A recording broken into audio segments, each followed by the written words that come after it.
Hi everybody, Jillian here for Illustrated Faith, and today I've got a new Bible journaling process video for you using a couple of new sets from the Print and Pray shop, both the Stubborn Hope and the Good Shepherd sets from Shauna Klingerman and Brave Little Taylor.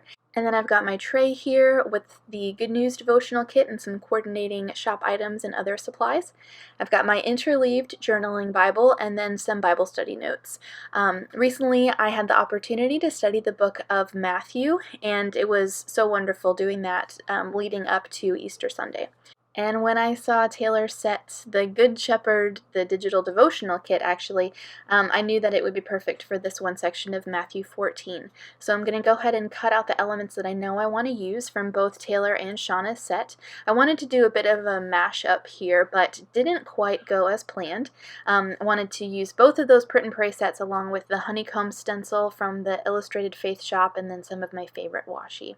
So I'm identifying the elements that I absolutely know that I want to use and getting those down, and then I will go in with the stencil and distress ink and stuff like that. So I'm working on my layers here. I love these vintage bits that Shauna included in her set Stubborn Hope, and I felt like this little slide was perfect because we see here in this section of Matthew how Jesus is the Good Shepherd.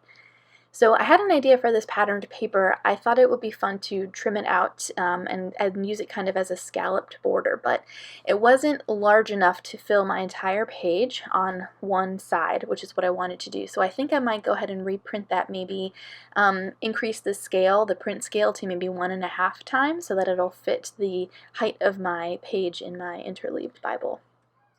So I had this little scene set up here with the 2 sheep on the bottom, and then I'm going to reach for a couple of patterned papers from Taylor's coordinating papers that go with the Good Shepherd set, and just cut those in random sizes and layer them behind this card with my title, the little slide ephemera from Shauna's set, and then, you know, I love a good journaling box. Looking to my notes here to see exactly what I want to write in here, so I went ahead and did that.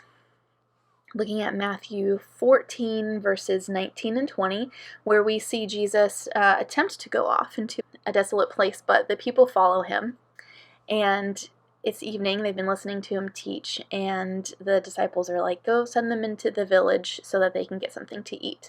Instead, I'm sure you know the story, Jesus instructs them to sit down on the grass, and he feeds the 5,000.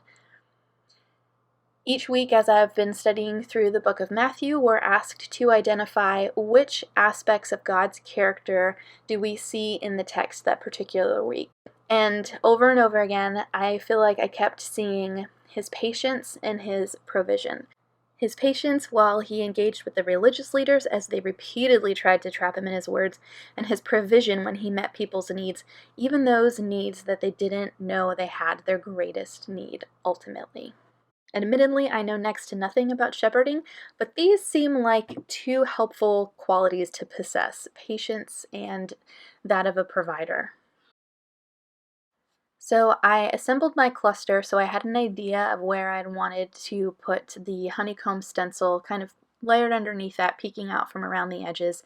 And when I put my cluster down, I realized that just too much of it was covering up the stencil work. So I went back a couple more times to make sure that you could see enough of it. I really, as you can see, I decided to stick to this mint and teal tone with the pops of this like corally pink. Just wanted to keep it super simple in that way.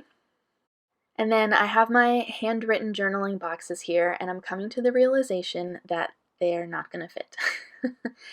I don't like how this looks because I want to include those adorable little sheep at the bottom. How am I going to make this work? I thought maybe I could put this sheep up here, but that seemed sort of dangerous for that poor sheep, so I decided instead to just use the one on the left side of the page. And then I went in with some of the floral bits and the butterflies and decorated the edges of my little cluster here. And then I grabbed my MVP washi ring. These are my favorites. And I grabbed the Lauren washi, just the black and white original Lauren washi, and put that in a few places. What about you guys? For those rolls of washi that you absolutely love, do you keep them separate or in the general population with all of your other washi? I feel like I want to be able to reach it quickly, so I keep them all together, but I'm curious to see how you guys keep them. So instead of using those journaling boxes, I went ahead and just copied what I had written onto the bottom portion underneath that cluster, and then I'm outlining the text that I'm focusing on with my journaling pen. And then I'm going to go in with these phrase stamps, and I love these. These are Easter themed kind of, but I use them as like finishing touches. Underneath my journaling here, it says, Hallelujah, Amen, and then up at the top of this little text box here, it says how he loves. And I just used that same worn lipstick distress ink to stamp those guys down. And then I'm going to top everything off with my date stamp, and that's going to do it.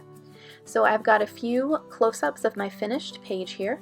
The Good Shepherd Digital Devotional and the Stubborn Hope digital sets are both available in the Print and Pray shop. I'll have those linked down in the video description below for you, along with some of the other supplies that I used.